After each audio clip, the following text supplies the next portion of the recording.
Hello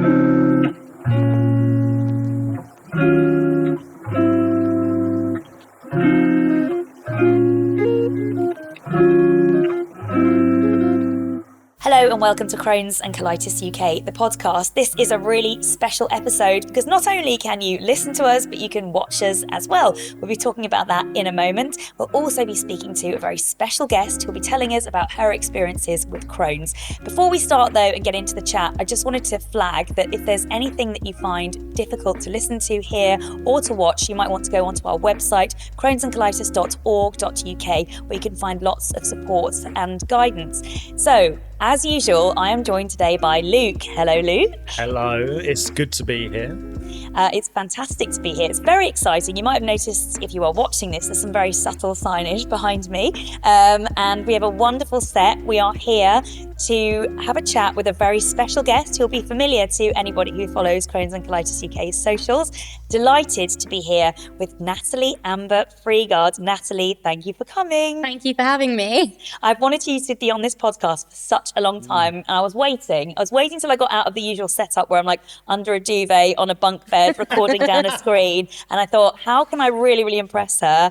And so here we are on this wonderful set, and yeah, very excited to speak to you today and get into lots of chat about your experiences with Crohn's. I'm excited to be here. Crohn's and Colitis UK regulars will know that Natalie's been the face of Cut the Crap, is one of our ambassadors and does really fantastic things for the charity, but we've not had you on the podcast yet. No. Because I've been waiting. I've been waiting for the moment. I mean, it's a story, isn't it? It's a story. It's a great. Well, is great the right word? I don't know, but well, it's a fun, interesting story.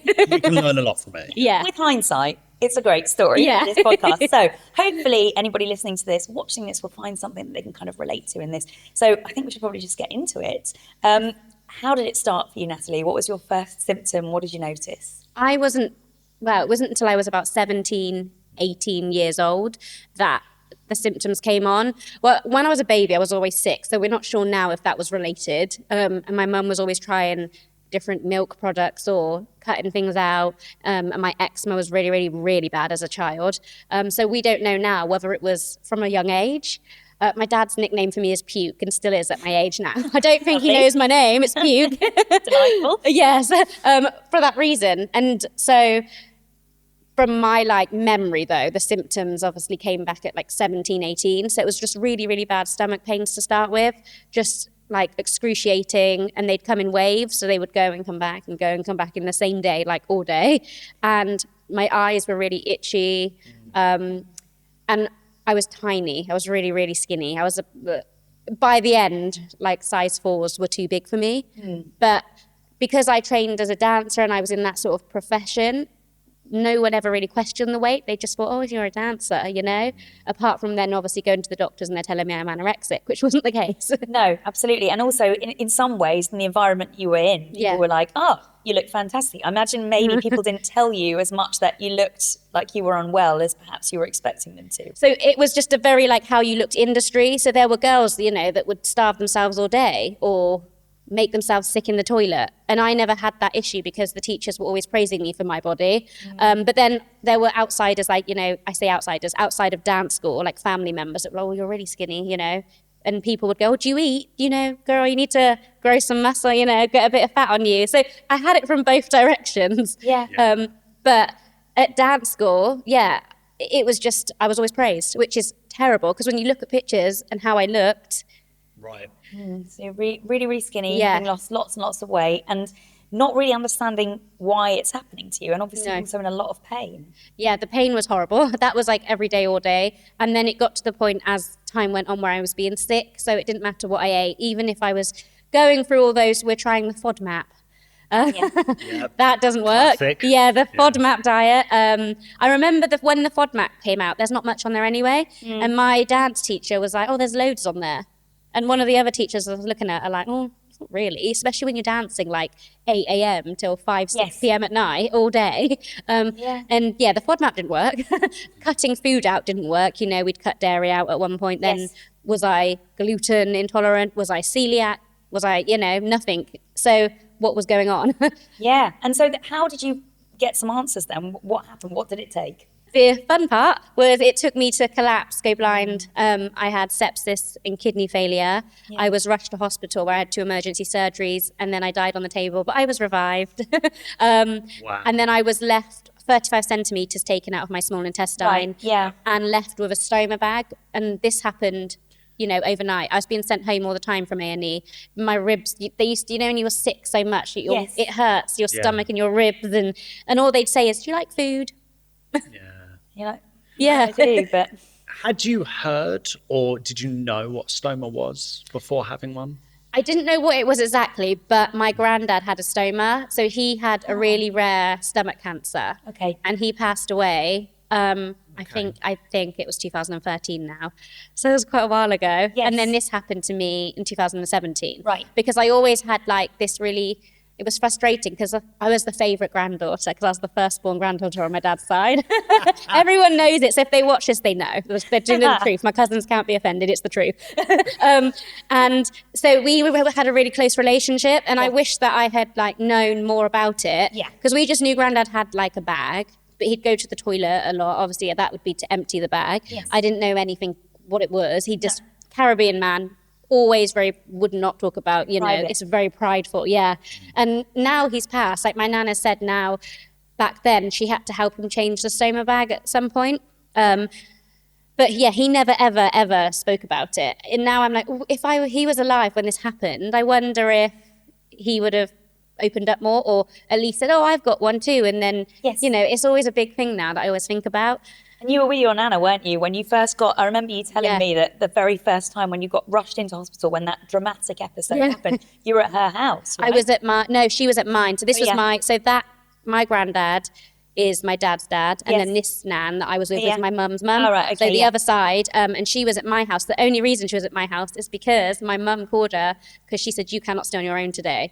And it was December, freezing cold, and I'm butt naked on the sofa with a fan. Yeah, sweating, Yeah. right? Because you're in so much pain, you're so Yeah. unwell, with And such a high temperature. agonising, and I kept feeling like I needed a wee, but I didn't. So I think that was sepsis now. Yes. And then I passed out a few times. And if my nan was not there, then my mum would have probably come. Well, she would have. Not Yeah, probably. yeah, yeah. I would have been dead when she Yeah. got home from work. So I feel like my mum obviously just had a sense and was like, "There's no way we are calling nanny. Like she is staying." Just as well. Yeah. Yeah, just- Thank goodness. Am I right in thinking that your cousin has... Yes, on my dad's side. Right. So she has Crohn's disease. She had it before me. Well, who knows, but diagnosed before me. And the only reason that she was diagnosed is because her mum passed away from bowel cancer, and she was having symptoms Yeah. like blood in her poo. Yeah. And they wanted to test that it wasn't. And I always say, I know it's still a rubbish situation, but thank goodness it was Crohn's and not bowel cancer, because that would have been... I couldn't imagine if she wasn't here today, because we've got closer, I think, because of both of us having something in common, and she was never really open about it. So when I've done talks like at the Barbados Association, I forced her to do it with me on the day. She was just there to watch. I was like, up we come, to help her with her confidence and to be more open. And she's got so much more open about it now. Before, I didn't really know. She just had Crohn's, didn't know what it was really, because she never spoke about it really, because no one was... Well, in her eyes, I guess she couldn't relate to anybody. Yeah. And I mean, obviously, you're talking about it Yeah. now, and we're kind of having this very casual chat about Yeah. it. But it is a lot to get your head around. So you wake up from the operation, Yeah. you've had a stoma fitted. They say to you, you've actually got Crohn's disease. It's this lifelong condition. Yeah. There isn't a cure. I mean, Luke, you've had this experience too, right? Waking we up were from surgery. We're basically the same. Yeah. You've got a very similar Yeah. story. Yeah, Yeah. sorry, John. Yeah, no, but you've woken up, and that is just, I remember you saying, you just think, oh, can you write that down, please? I don't even know how to spell it. I didn't even know how to pronounce it. Yeah. I've not heard of that. But Yeah, that's how it reads, isn't it? Yeah. Yeah, but it's so much to get your head around. And we've talked so many times about how it is just a really big mental leap from going into hospital, knowing that there's something wrong, or seeking answers. And there's that dual thing of total relief that, I finally have a name for it. I know what this is. Hopefully now we can get somewhere towards doing something about it. And also, oh my gosh, this is now something that I'm going to live with for the rest of my life. I need to take into consideration.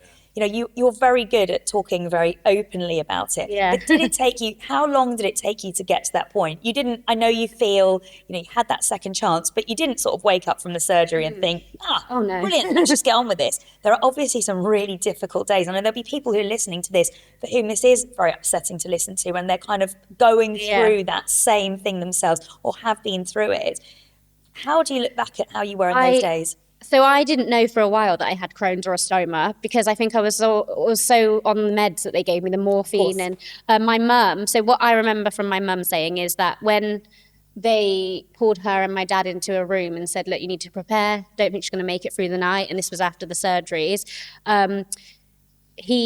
my surgeon, who I absolutely love now, we're like best friends for life, and I said, if he leaves, I will be following. Not a stalker, but he will laugh if he watches this. He knows it's just me. But I think that's why he puts me first on my colonoscopy, so I'll get her out the way. And the sedation is in straight away. But no, he said to my mum, like, how has this been missed? Like, it's Crohn's disease. And my mum was just like, I knew it. And he was like, what do you mean? And we were like, well, she was like, we kept saying it could be Crohn's because it's in the family. Every symptom I had was my cousin, minus the blood. I never had blood in my poo, which is why I always say to people, just because you don't, doesn't mean you don't have Crohn's. And this was so frustrating for my mum because we were fighting for that whole time. And I can tell you, I have it in my head where I was when I was at the doctor's surgery and said, I think it could be Crohn's. My cousin has it. And she looked me in the eyes and said, you don't have Crohn's. We've done blood tests, you don't have Crohn's. But actually, my surgeon also said to me that sometimes your blood markers can be fine, and it's not until you have a colonoscopy that we can see if anything's flaring. It's not, everybody's different. And think if processes were different, imagine how different your timeline would have been, right? Your life. It would have been so different. And also, the first time I knew I had a stoma that I remember was when my surgeon came in, and I can remember this now, and he was like sat at the end of the bed, and this is the first time I'd met him, so I was like, oh, who's this weird man? Now he's not weird, I love him.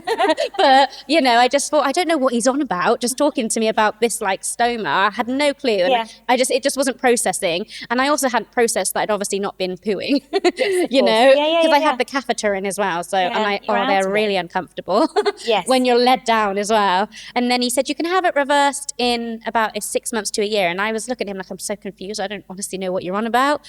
And then it was more so when my mum explained when he'd like left the room what he was talking about, because I just think I was like, don't know what you don't have a clue. And then I didn't really process it. I was more worried that I had a scar. I didn't really, it's really strange to say, like, I didn't process, they've just said I have part of my intestine out. How old are you when this is happening? I was 25. Yeah, 25. Okay, and I was obviously in the industry where looks were a big that's thing. what I was gonna say. And I think It's that's why I huge. was worried about the scar, because I went through dancing, tiny little crop tops, you know, every day. And then I've got a huge scar on my belly. And I didn't look at that for ages. When the nurses had to change the dressings, they'd have to give me a pillow. I'd have to put it over my head, so I didn't want to look at it.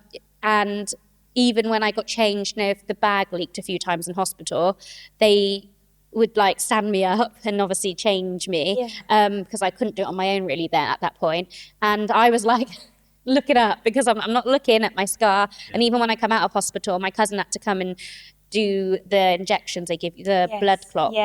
She had to do that for me. And then every time I got in the shower, I was like this. I did not look at myself. I felt like Mr. Burns from The Simpsons when he's naked. I look identical to him, but with a scar. But the other thing is that just because you get diagnosed with a lifelong condition doesn't mean that you suddenly get okay with needles, or you suddenly get okay with pain, or you suddenly get okay with you have to learn all of that stuff. And you learn obviously to change the stoma. The stoma nurse, they didn't let me out. I guess it's for everybody. They don't let you out until you can change it yourself. And I was fine to look at that, but this is what it was, the scar I had the issue with. And you'd think that, oh, what's this strange intestine? You know, I don't know what to expect. I'd never seen a stoma, but I was fine to look at it. My mum and cousin had both been prepped beforehand, and they'd seen pictures. However, they didn't know the size of mine because they hadn't seen it at that point. So when they first did it, my mum left the room because she was like, I don't know what to expect. And she didn't want to make a face, not on purpose, but in case it freaked me out. Then my cousin was like, she's just had a baby, who's my godson now. So she was in the room, and this isn't the one with Crohn's. It's my mum's sister's. Yeah. We're both only children, so we are we fight like sisters, that's for sure. But she's super close, right? Yeah, very close. It's a very intimate thing. Yeah. So she just looked at me in the eyes, and she did not break eye contact. And in her head, she was like panicking, like, oh my goodness, she didn't know what it would look like either. And so she was like, please don't make a face, please, like in her head, like even, and then it looked like a little raspberry. So then in the end, I think they were more like, oh, thank goodness, they didn't make a face or freak me out. And I was like, oh, okay. And it was just weird. It was my intestine. Of course. And because it moves, like it breathes, I found that I was like, this is so weird. Like, so I don't have one. I've never had one. No. And I find it really interesting. Yeah. Yeah, it is. It's a cultural change. Yeah. Right? Because it changes your routine. We got like baby nappy pad kind of things, and we put them on the inflatable bed downstairs for ages because it was getting to the point where if I leaked, then I'd have to change the sheets. And I was like, I'm just not sleeping, and it was making me more depressed. And I got used to the stoma being weird in the end. Like I say weird, like it just overreacted, like, which I learned then from a friend of mine, don't eat before you change your bag. And it changed my whole game. Like I would change it in the morning and not eat, and I could change it so much easier. Whereas if I ate, it was making me cry with frustration where it kept coming out, and then you change, and again. It was like... Again, like it's very different depending on who you are, because there are some people who, I obviously see a lot of this, speak to a lot of people, and some people who are changing their bags multiple times a day. Other people, no, not. Yeah, absolutely. I was to start with until I found the right stoma bag, because I just could not. Like, I think it is about the stoma bag. Like, I couldn't get on with loads of them. And I found one brand that worked for me. And then I had the little rings as well. Yeah. Because the stoma nurse, like it might help, which it did. And to help it stay on, I'm really gassy now, like in general, let alone then I was gassy with the bag as well. Yeah. So it would inflate even if it wasn't full. And if as you peel off, I had those stickery things that the clear sticker that helped way more as well. Did it? Yeah. Oh, they were a lifesaver. Yeah. It's come on leaps and bounds, isn't it? The accessories that you can get for the bags as well. Just sorry, the belt. Some people have like the belts as well, don't they? Like a support band of thing. That's right. Yeah. It's my auntie actually that started making stoma bag covers for me, because she's really into like, is it like DIY stuff? She loves all sewing and she loves it all. And she watches all the YouTubes on stuff, and she literally made me stoma bag covers because she was like, oh, these are fun, and it like makes it more jazzy. And because back then, as I've always said, the skin tones were not not skin toning, isn't it? Yes. So even if you wanted it to be discreet, and you couldn't. Well, I couldn't for my skin. Yeah. So that was so she just made really fun ones that go with my outfits. So then you had the reversal, right? Yeah. So I was meant to have when I went to have the assessment with my surgeon, and I had in my head, oh, I'm definitely going to have this reversal. And he was like, no, not right now. You're still too underweight. I don't think you're mentally ready. And they actually had to wait then another 6 months. And then when I did have the reversal, the only reason he gave it to me was because of my mental health. So I wasn't actually, he didn't really want to do it then, but he was like, my mental health was very bad. And it wasn't because, I think it would have been different if I wasn't in a toxic relationship at the time. It was emotionally abusive, and I was told things about nothing worse than having a stoma bag. If you move on, don't peel on anyone. And if I honestly wonder if it would have been different with my mental health back then. Well, we often talk about this, but kind of in the opposite way, don't we? Yeah. The importance of the support and everything. Yeah. Yeah. The support from my wife throughout this journey, I think I was telling you before we recorded, I met her only a few months after my reversal, but it was one of the first things we talked about because that was still fresh in my mind and really with my family. Which is amazing. Which is, but it's important to have the right people around you, whether that's a partner or friends, family who understand and are patient and get it and just are there for you. I think if I'd have had the boyfriend I have now at that time, it would have been different, because there's been times where Ollie has to go and get me nappies. I don't even know if he knows what they are. I'm just like, this is a picture of you go in the co-op and he's looking for, but he doesn't care. Or I remember I was in hospital and I had a blockage,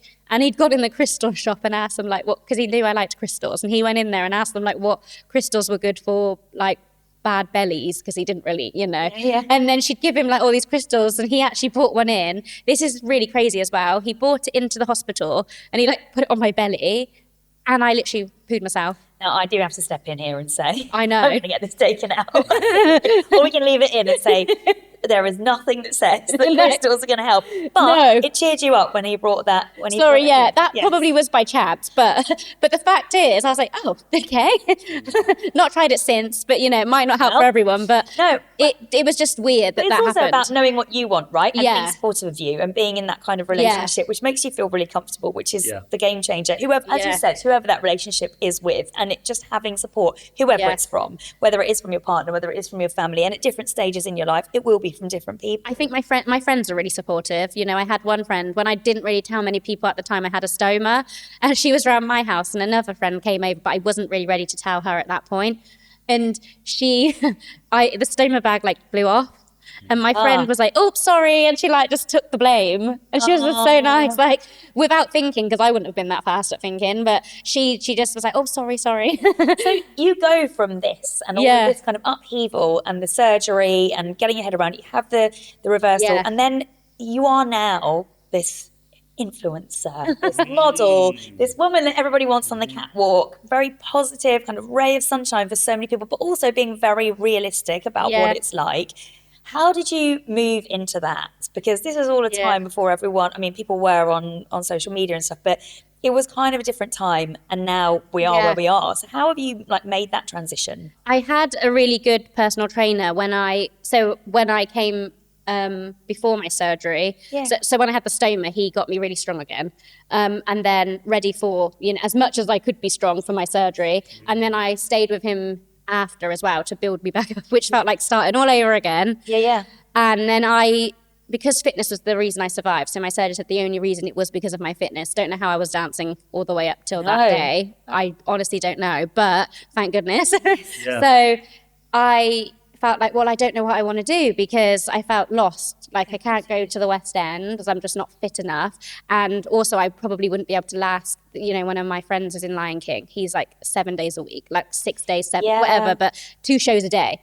I just wouldn't, that's physically not going to happen. And so I felt a bit lost, and obviously I didn't graduate because I was never in. So then I just thought, I'm going to do I came from the fitness background anyway with my mum and dad doing taekwondo. My dad is a taekwondo master now. Wow. So that was always been my background. So I felt like fitness maybe is a good way in for me, and it really helps me mentally better. I was going to ask. So much. Is that a way you can... Well, even now when I get depressive and stressed, and the IBD nurses say to me, oh, I think you work out too much. You're always tired. And I'm like, but the only way I feel better is... you feel like you need to do lots of exercise because it really helps you. And this is the problem, and if I'm not working out or haven't been for a while and my mental health is going down, my mum's like, I think you need to go back to the gym and again, in the winter and cold months, I don't really like going because I get ill. So I tend to work out from home. And that's why when I trained as a PT, because everything I do is freelance, because as you know, we're unpredictable. So I probably would get sacked multiple times in the 9 to 5. As I know so many people that are always getting let go or struggling because their managers don't understand. So I thought, okay, PT, freelance, and they're all chronic illnesses, and they get it, because if I can't do it because I'm unwell, they don't care, they understand. And when they are the same, I understand. We just rearrange. Like I don't just go, you've paid for a package now, so you're going to lose the session. They don't lose it. We just reschedule because we understand how hard it is.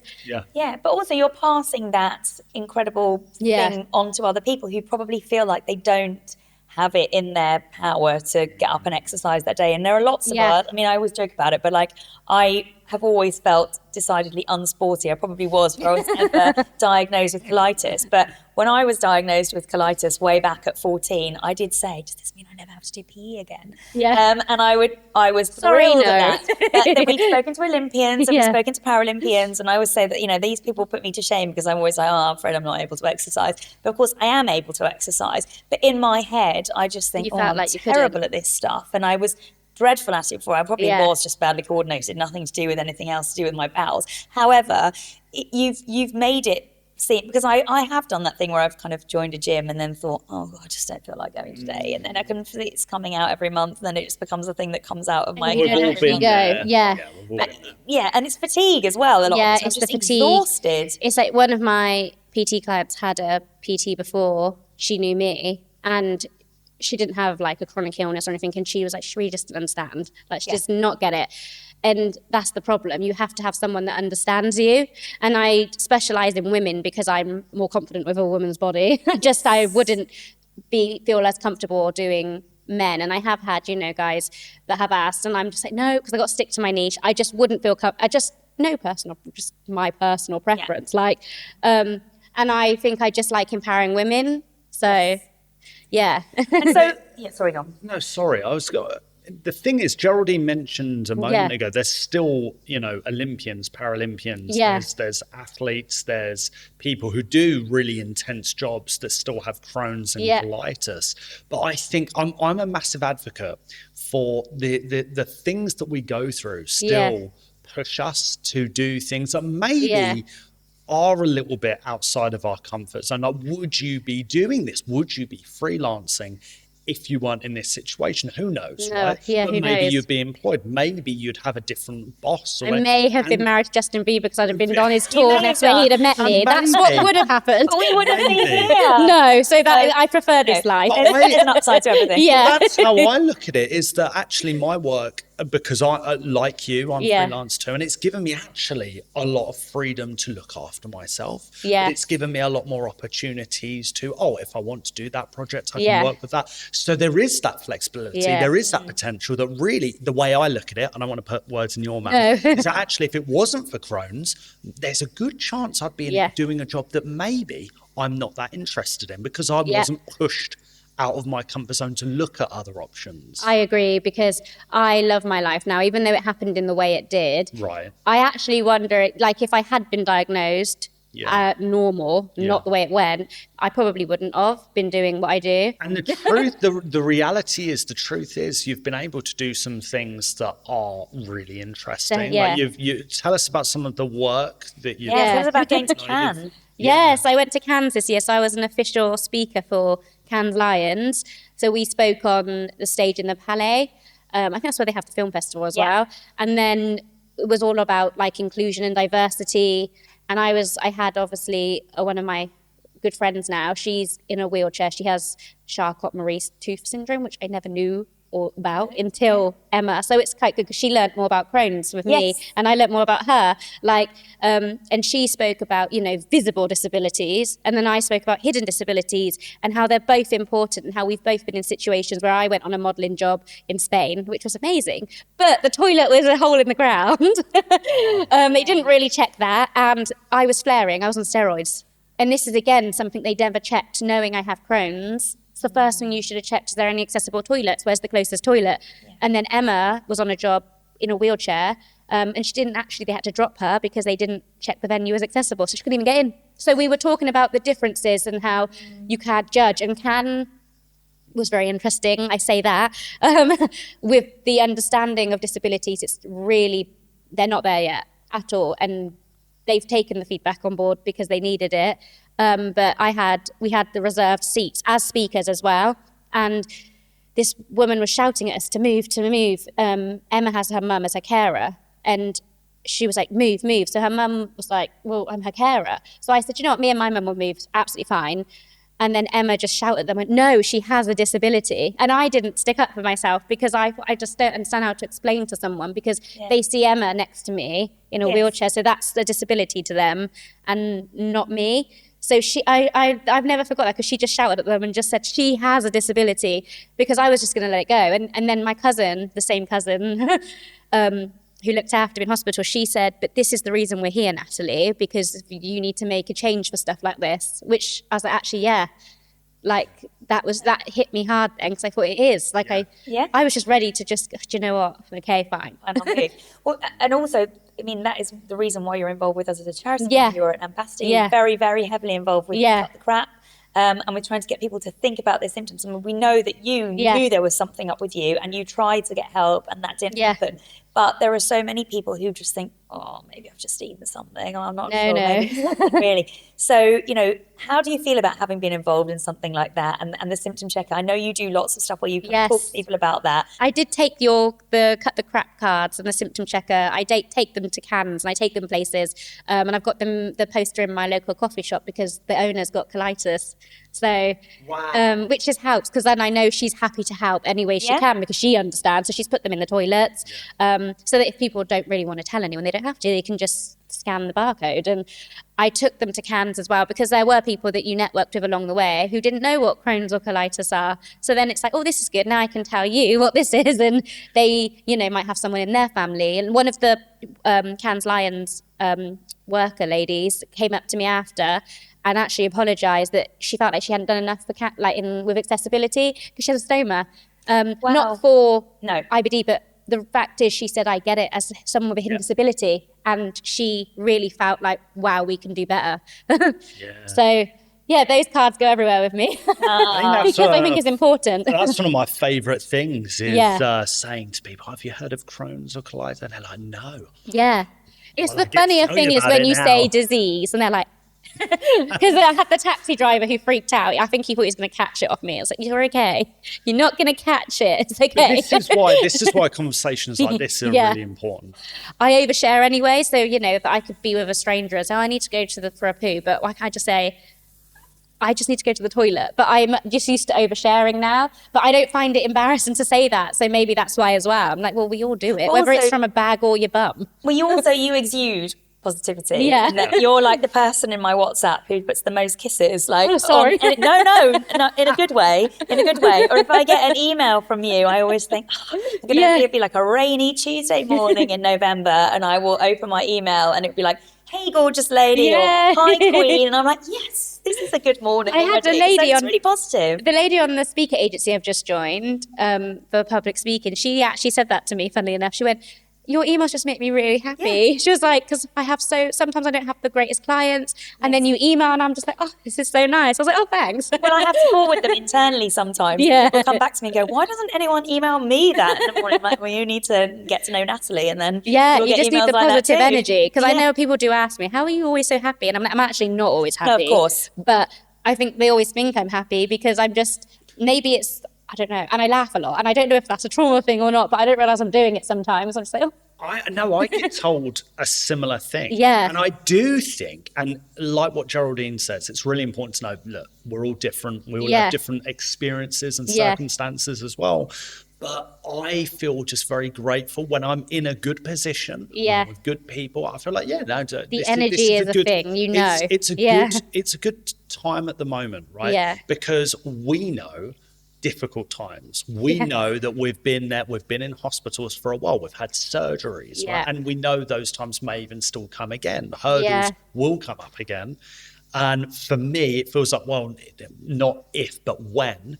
So therefore, if things are good right now, make the most of it. Be nice to people, be understanding. I think kindness doesn't cost anything though. So I think there's no excuse to not be kind because you don't know what anyone is going through. And I always say as well, like when I get people that message me and say they feel guilty because I'm posting and they don't know why they can't feel the same way as me. And I'm like, but I didn't feel like that for ages.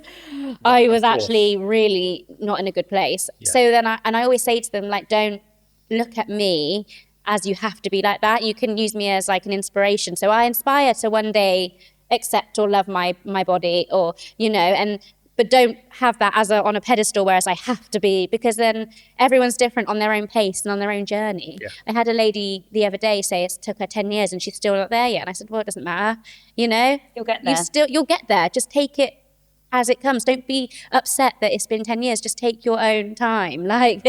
And just because, again, social media, you can post what you want. There could be people on there that are living a really rich life, but actually they've probably just got the bag, paid for it, like, oh, just bought something, but they didn't really.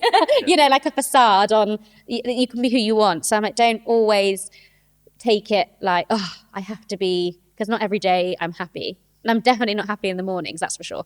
Same. That's never changing. No. I don't mind the mornings. Absolutely not. You're a morning person. I'm a night owl. Well, we do have one last question, which Luke will always ask. It's a good one. It's a good question. We think it's a good one. Is there something, or let me rephrase that. what would you tell your younger self through the lens of Crohn's, experiences you've had from that angle? What would you tell you? That's a good one and a hard one. I would definitely say have more self-belief in yourself. I sometimes doubt myself.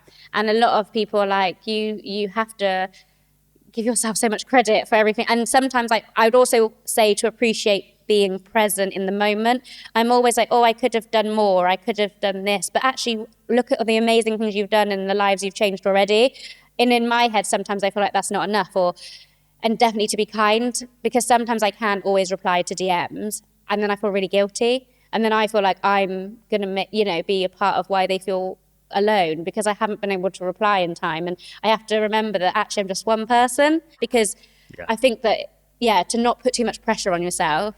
And more importantly, maybe to live my life. I'm too worried about what's going to happen and having control of situations because of everything. Yes. I should actually just live in the moment. Yeah, absolutely. Natalie, thank you so much. Thank you very much. You'll find out more about Natalie and about Cut the Crap and about our symptom checker and everything else on crohnsandcolitis.org.uk. And Luke and I will be back very soon. Thank you very much for watching and listening. Thank you. And you can also check us out on the socials as well. Thank you and see you next time. Bye.